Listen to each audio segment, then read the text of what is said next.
It's not unusual for friends, family members, and even good bosses to tell us practice some self care. But today's guest says there are physical and emotional benefits to practicing care for others, too. She's Nicole Karlis this week on Story in the Public Square.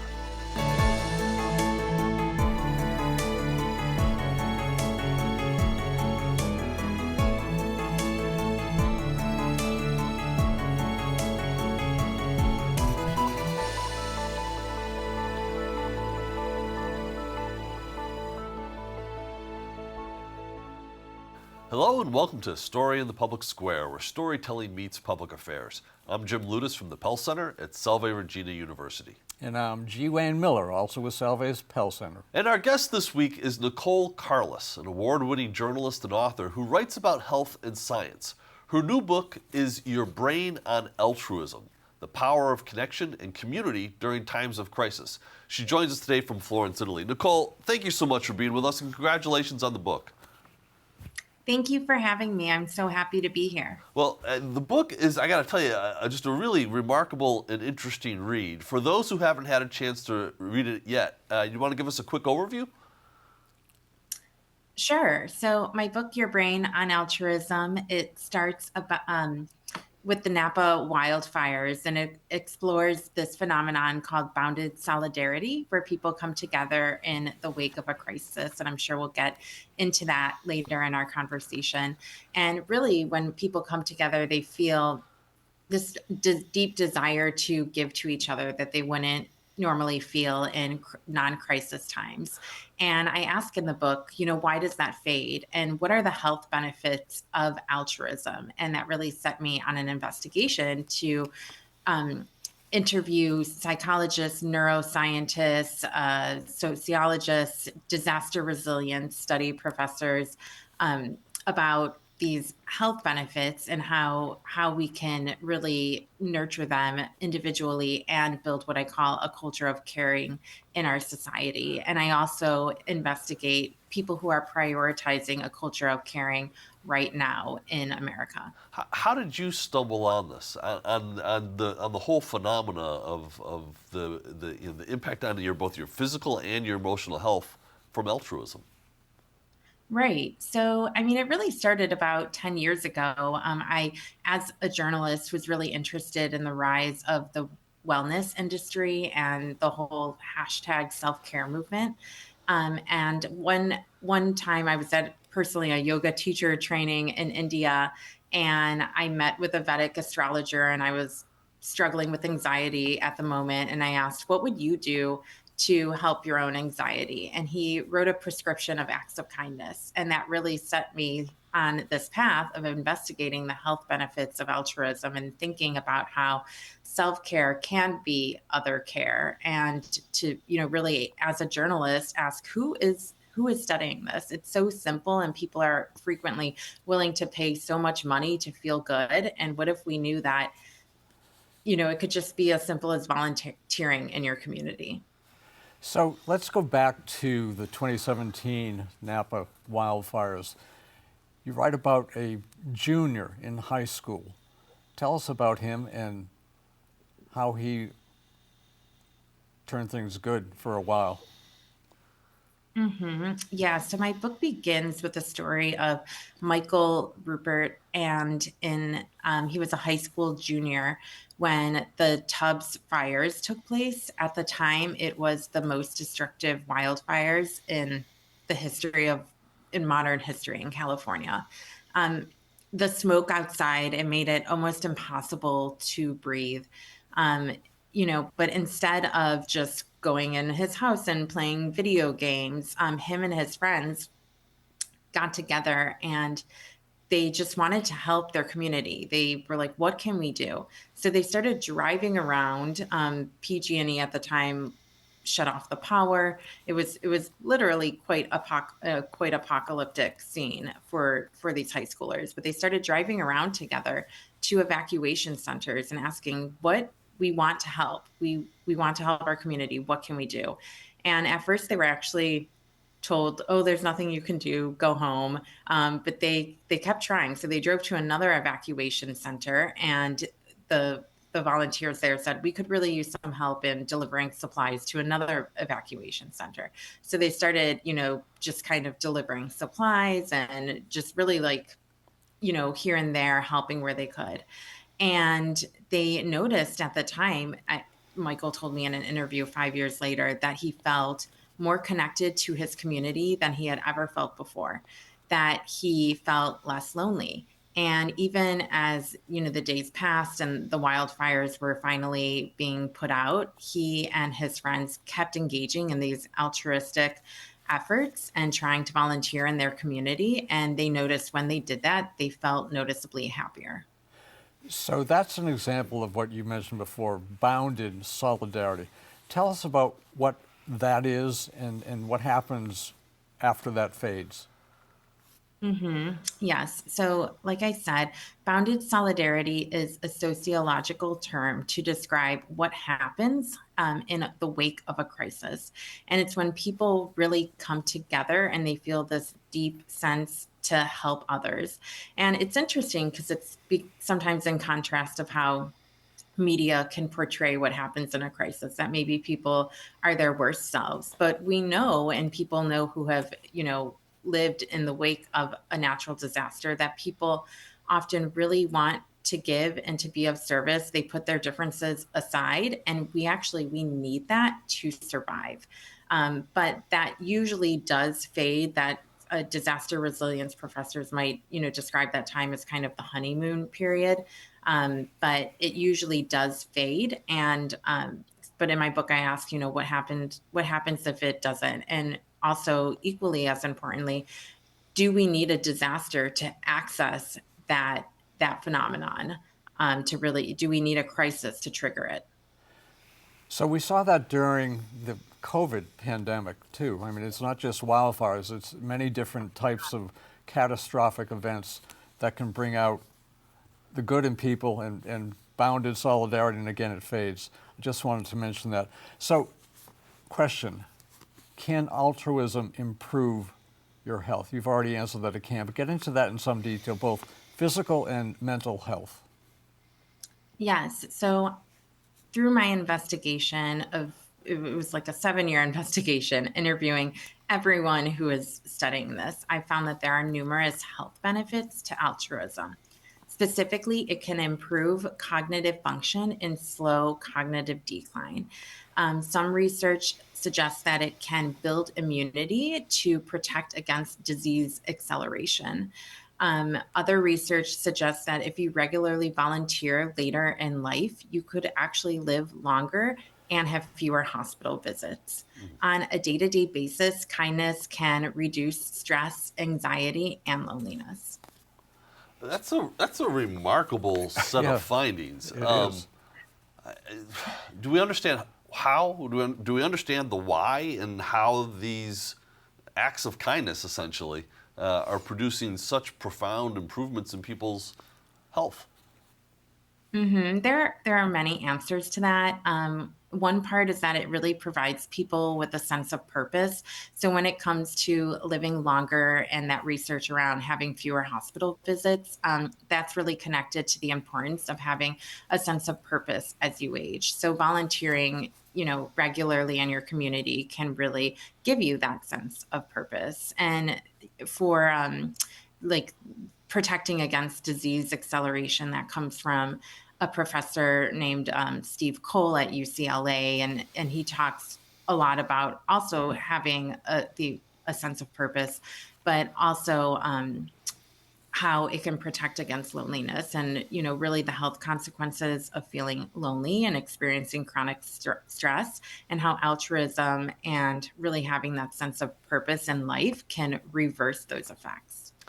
So you mentioned loneliness, you mentioned sort of social isolation, and in the book you talk very briefly about the work of Robert Putnam, who's the author of Bowling Alone. We literally just had him at the university earlier this month. One of the questions that I continue to struggle with is what accounts for this collapse in the engagements, whether it is volunteerism or, as Putnam talked about, bowling leagues. What accounts for that decline? And is it altruism at the core, or is it about social connections? Yeah, I think what accounts for the collapse and what I write in my book does come a lot from Putman's work is the rise of technology and like really technology replacing our leisure time. That's kind of how I understand it. Um, a lot of what Steve Cole talks about, the professor I just mentioned at UCLA, he in regards to technology is about how a lot of our in-person human interactions are being replaced by technology. So, people aren't even doing their own grocery shopping anymore because there's an app for that. Yeah. There's basically an app for everything, and even just those small interactions during the day, going to the butcher to get your meat for your family's dinner that night, you start to learn about that person. And then if you know that the butcher has a kid who is sick, you understand that, and maybe then you're motivated to do something nice for him to kind of make his day. And that, not only makes the butcher's day, but it also, there, as my book reveals, there are a lot of health benefits to feeling that sense of purpose and like that you made someone's day. So that's, yeah, we're losing all of these opportunities to have these small moments of, delivering acts of kindness and these small moments of altruism because of technology.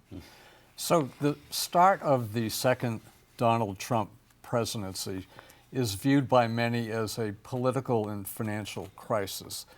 Has that stifled communal empathy for some people or many people? Or just talk about that, because again, as I said, some people, many people, do view that as a crisis. It's not a wildfire, but it's a crisis in their view. Yeah, that's a good question. I think, this kind of relates back to the loneliness crisis that I talk about in my book. The former Surgeon General Vivek Murthy warned that loneliness, he called it an epidemic. It had reached epidemic levels that nearly 6 in 10 Americans were reporting feelings of isolation and deep loneliness. At the same time, and like I was saying, that a lot of these in-person interactions are being eroded and replaced by technology. So what that means is that we have fewer opportunities to interact with each other in person and to really see each other's humanity. I mean, you were asking before, is it the altruism or the social connectedness? It's one thing to have friends, but it's another to have friends that you care for and that you feel in return they also care about you. And what people are finding more and more in their lives is they have these friends and people in their lives, but they don't feel connected enough where they can go to them in a time of crisis. And acts of kindness and acts of altruism are actually really vulnerable and can actually, kind of deepen your relationship with another person. But I'm sorry, I'm getting a little off track. But in regards to stifling communal empathy, I think that technology automating human interaction is contributing to what we've seen as this decline in empathy levels. I do want to point out that more recent research has shown that empathy is on the rise, especially with younger people. But I think it doesn't feel that way because a lot of these big, important conversations that people want to be having are actually happening online. And online, it's really easy for people to be anonymous with each other. So they're more likely to be meaner to each other. And I think, that could be contributing to this stifling empathy that you asked about. I want to come back to this issue though of how this manifests itself in a context of a crisis. So we talked about the Napa wildfires, we talked about the COVID pandemic, but I'm old enough to remember the immediate aftermath of 9/11. And that sense of bounded solidarity that you describe across the United States. We're in this together. My parents and grandparents would talk about the same sort of sentiment after Pearl Harbor and throughout those World War II years. And I guess the fundamental question I want to ask is, do you have to be does it have to be in the aftermath of crisis? Is this something that we can adopt as a practice, whether it's individual or societal, to produce the kind of positive benefits that you're talking about? That's exactly one of the main questions that haunted me throughout my investigation in the book. And researchers think that we actually don't need a crisis to trigger this sense of bounded solidarity, which is really interesting. But the reasons that it fades is there are a number of factors going against us once we kind of come out of that fog, out of that crisis, and resume to our normal lives. And some of those factors are, and this is what researchers told me, because I would ask directly, why does bounded solidarity fade? And the researchers told me it's because of capitalism. It's because we live in a society and a culture that's built on fear and scarcity, where people just don't feel cared for by our public systems, by society.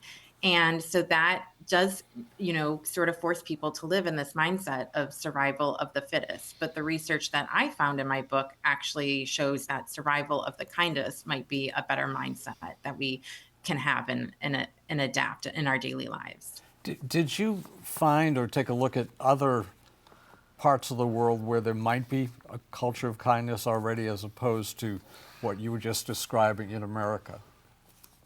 I didn't. That was definitely one direction I could have gone with my book, but I really wanted to see where this culture of caring, which is what I call it in the book, because in the book, I'm not saying that like go out and volunteer and you're going to be happier and all of your problems are going to be solved, because that's not the reality. The reality is that actually volunteering, with the way that our society is structured, is very difficult. You have to have the free time, you have to have transportation, you have to find the right opportunity. And I also talk in my book about how not everyone is in a place where they can go out and volunteer regularly, because they might be full-time unpaid caregivers in their home to either young kids or older parents.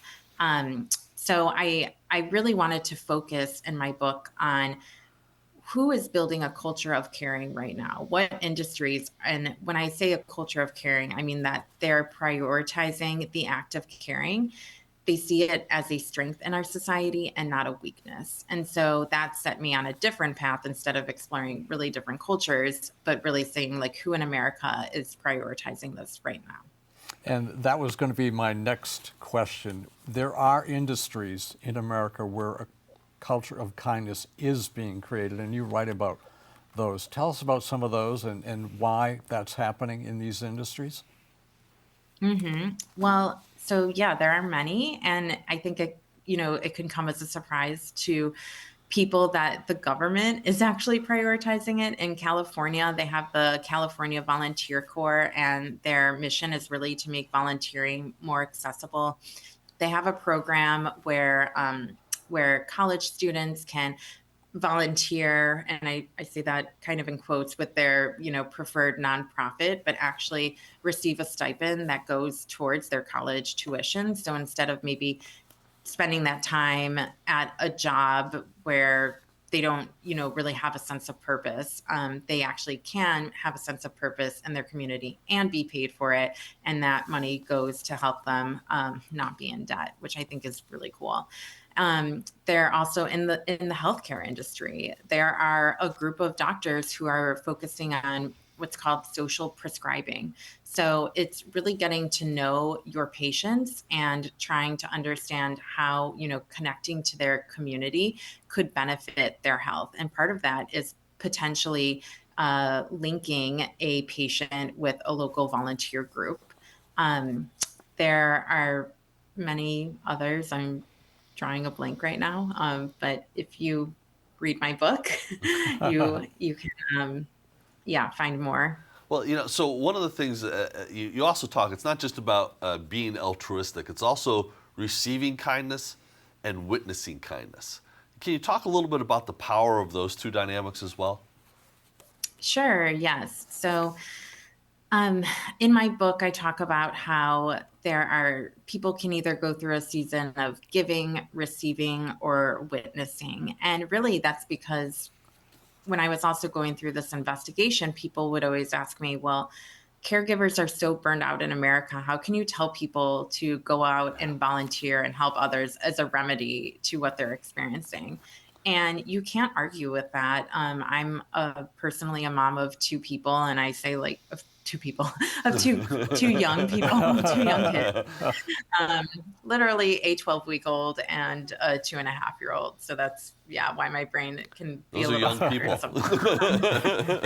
yeah. That's tiring. That could be certainly tiring. Yes. So it's not everyone is in a place where they can go out and volunteer and where they are in a place where giving more will actually be beneficial to them. So if you're not in that season of giving, then you are probably in a season of receiving. And I think it's important for us to embrace being in a season of receiving, because you're giving someone, you're actually also in a season of giving when you're in a season of receiving, because you're giving someone the gift of helping you. And you're also still working on deepening a connection with someone, and that interaction of altruism can help lift you out of maybe you're feeling lonely or stressed, and that's why you can't give, but then you receive an act of kindness, and research actually shows that that could inspire you to want to carry that on. Like, we have a saying in society that kindness is contagious, but science actually shows that that's true. And then where the witnessing comes in is there is research that shows that when you witness altruism, that you can experience the emotion awe, and that can really there are health benefits to experiencing awe as well. And there have been a few books written about that. But also, there's research to suggest that when you witness an act of altruism, you're also more motivated and more likely to go out and perform an act of kindness yourself. Yeah, so picking up on that last note, what practically can somebody do if they want to adopt, I don't know if it's a mindset or these practices in their own lives? And stipulating that, not everybody's in the same situation, but practically speaking, what can people do to adopt this in their own lives? Yeah, I think people, when they think about kindness and altruism and volunteering, then it has to be this big to do, and it might require a lot of your time. But I really encourage people to go back to the basics. And first, you can just listen to people. And I have one chapter in my book that I talk about the Making Caring Common project at Harvard, where from a young age they go into schools and they do these deep listening exercises. And listening without reacting right away is actually a form of caring, and science suggests that it can actually help people build more empathy. From there, if you want to level up, you can also engage in random acts of kindness, and that doesn't have to be to a stranger. It can actually be to people in your everyday life. Just even picking up the phone and calling someone who you haven't talked to in a while, surprising them with a phone call. Say, hey, I'm doing a 3-minute check-in on you. Like, how are you? I can just sit and listen to you for a few minutes. Or I just want to call you and tell you I really appreciate you, or something. Even just sending a text like that, just, it can brighten your own day. From there, obviously, volunteering regularly. And if you have the time, the research does show that there are, that's where the optimal health benefits are, is when you're, physically engaged in volunteering regularly in your community.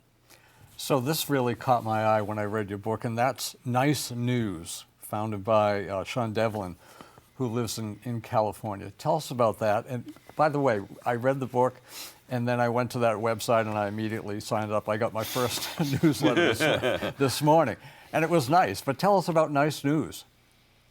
Yeah. So, and in my search to find, who and what industries are trying to prioritize caring, I was really intrigued, especially as a journalist, kind of by this good news movement. And I came across Nice News, and I reached out and I interviewed him. And yeah, his story is really interesting. I mean, like many people right now, they find reading the news really depressing, because there is so much reporting on all of these crises and all of the bad stuff that's happening. And so he kind of just wanted to create something that focused on nice news, good news. And he was, I think he was met with a lot of skepticism when he did that. People were like, who wants to read about nice news? But he's actually finding that, I mean, he's grown his newsletter. I think when I interviewed him, it was like he had 450,000 subscribers. I'm sure he has more now. He shared with me It's how more daily than a he million received. actually now. Oh, 1 in a million now. Yeah, Yeah. he receives daily letters, people saying, "I completely disconnected from the news, but your newsletter brings me hope, and it's actually made me want to re-engage with the news." So I think as a journalist, that's really interesting. I'm blanking on the journalism saying, but if it bleeds, it leads. I think a lot Yeah. of journalists have that mindset, but actually reporting on good news is what people want. They're curious about it, they want to read it.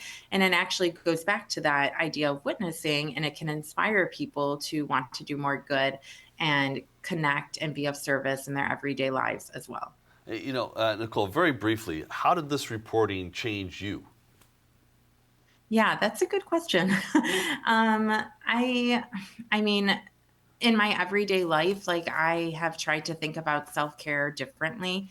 I think it's really easy to think about like, oh, self care, I need to do yoga or I need to go exercise. And yes, that's important. But I think if you reflect, or at least when I reflect, what do I really need? I'm trying to actually have a deeper sense of purpose in my life. I'm trying to have deeper connections with my community. I want to have a sense of purpose. I want to help change the world in some way. And I think we all have that part of us that wants to do that. And so, knowing that going to go volunteer to do something nice for someone in my life or a stranger not only makes their day, but also there are health benefits to that I need, that I crave as a human, is really important.